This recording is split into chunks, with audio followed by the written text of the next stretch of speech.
ہمارا رب اللہ ہے، پھر اس پر جم ان پر فرشتوں کا نزول ہوتا ہے، نہ کوئی غم کرو نہ خوف، خوشیاں مناؤ جنت کی جس کا تم سے وعدہ کیا گیا تھا۔ اللہ کی ربوبیت پر اطمینان جب انسان کو ہو جاتا ہے، میرا رب اللہ ہے، ربی اللہ، انسان کے لیے نہ کوئی کھٹکا، نہ کوئی خطرہ، نہ کوئی خوف، نہ کوئی حزن۔ جو کچھ ہو رہا ہے کس کے اذن سے ہو رہا ہے؟ اللہ کے اذن سے۔ اللہ کے اذن کے بغیر پتہ تک نہیں ہلتا۔ یہ کوئی اندھا بہرا مادہ نہیں ہے جس سے مجھے کوئی خوف ہو۔ اندھا بھینسا چلا رہا ہو اس سے تو ڈرنے کا ہر انسان کو ڈرنا چاہیے، نہ معلوم کس کو ٹکر مارنا، لیکن نہیں، اس کائنات کو چلانے والا ایک سمیع و بصیر خدا ہے۔ وہ جو میرا دوست ہے، میرا ولی ہے، اللہ ولی الذین آمنوا یخرجہم من الظلمات الی النور، اللہ اہل ایمان کا ولی ہے، ساتھی ہے، پشت پناہ ہے، مددگار ہے، حمایتی ہے۔ بتائیے جسے یقین ہو جائے کہ اللہ میرا مددگار، اللہ میرا محافظ، اللہ میرا پشت پناہ، اللہ میرا حمایتی، اس کے لیے کوئی خوف ہوگا؟ اس سے کوئی ڈر ہوگا؟ میں مثال دیا کرتا ہوں ایک بہت سادہ، پنجاب کے دیہات کی۔ وہ بڑا چودھری ہے اور کوئی غریب کسان ہے۔ اس غریب کسان کے جانوروں کو ہر وقت اندیشہ ہوگا چوری کا، کوئی میری بھینس کھول کر نہ لے جائے، کوئی میرا بیل کھول کر نہ لے جائے۔ لیکن جس کے بارے میں یہ سب کو معلوم ہو کہ وہ جو بڑا چودھری ہے وہ اس کا دوست ہے، اس کی بچیا کو کوئی خوف ہوگا؟ اس کی بھینس پر کوئی ہاتھ ڈالے گا؟ اسے کوئی اندیشہ ہوگا؟ نہیں۔ کیوں؟ کہ وہ بڑا چودھری، بڑا اس کا یہاں کا سردار، جاگیردار، سب کو معلوم ہے وہ میرا دوست ہے، کوئی میرے خلاف اقدام نہیں کر سکتا۔ اس دنیا میں یہ چھوٹی سی بات اگر آپ کے دلی اطمینان اور سکون کا باعث بن سکتی ہے تو ذرا تصور کیجئے۔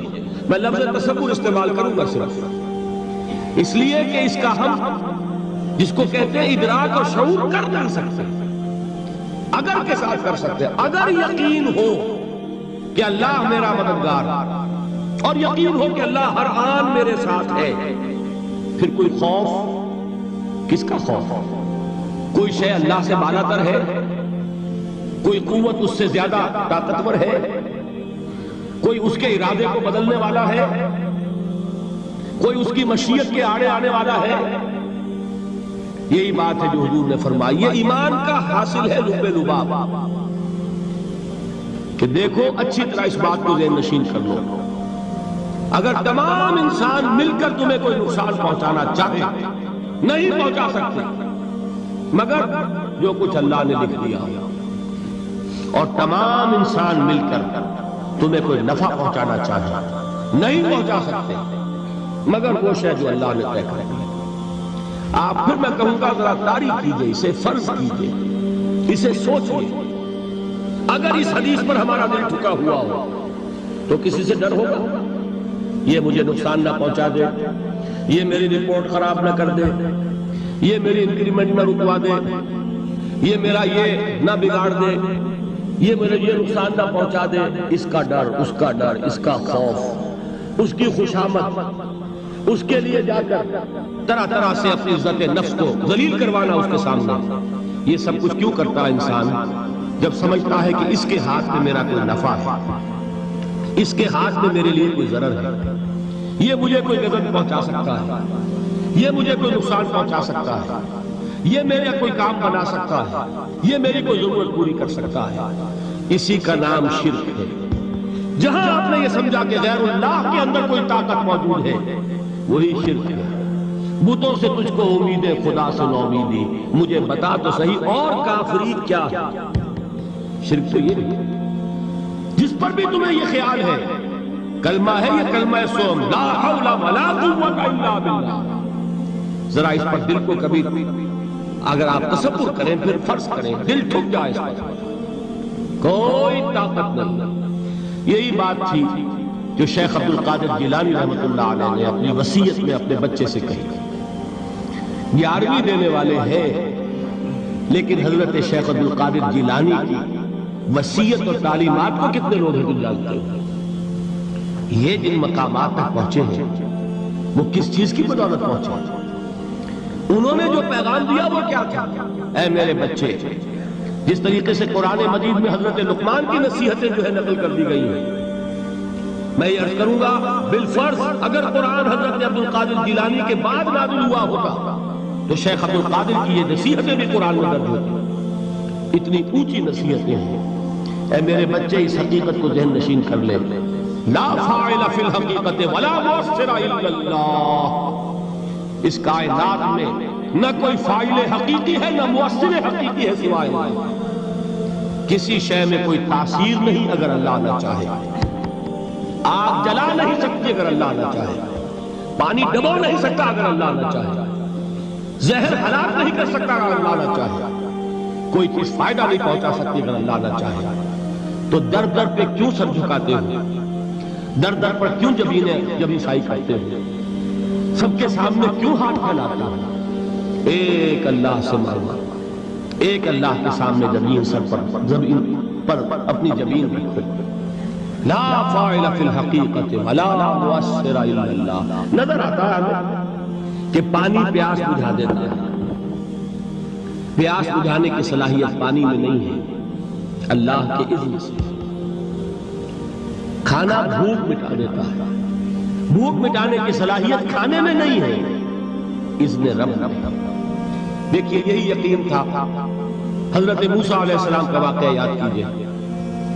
سامنے سمندر آ گیا، قوم دیکھتی ہے پیچھے کہ گرد و غبار کا طوفان. معلوم ہوا کہ فرعون اپنے لشکر سمیت آ گیا. لشکر جب چلتا تھا تیز رفتاری کے ساتھ تو گرد و غبار کا جو طوفان اٹھتا تھا اس کا تصور کیجئے. اور لمحہ بلمحہ وہ قریب آ رہا ہے. پوری قوم نے کیا کہا؟